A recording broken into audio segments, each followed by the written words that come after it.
Parishioners react today. It is the first Sunday after the Scranton Diocese reached a multi-million-dollar settlement in a federal lawsuit against a sexually abusive priest. WBRE's Jill Konopka has Catholic reaction to the news of the sexual abuse case involving Catholic clergy.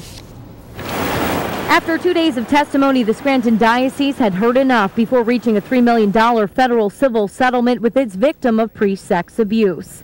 Why wasn't it stopped?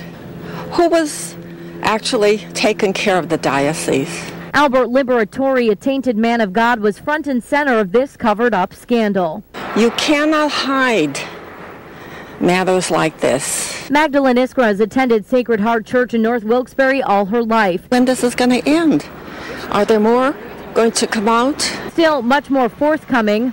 I'm not going to make a comment today. Thanks. I don't know too much about it. I'm sorry. Church sex abuse case this week? Not right now. No. Then fellow parishioners heading into Mass. Not interested in commenting.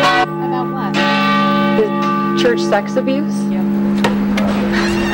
Earlier this week, witnesses testified church leaders moved sexually abusive priests from one house of God to the next. In 2004, Liberatori pleaded guilty to sex crimes involving the victim in this case. I think it's terrible that it happened, and it's probably right to give the payout. It seems like everything's going down. There was similar reaction. No, I have no comment. Would you mind if I just not?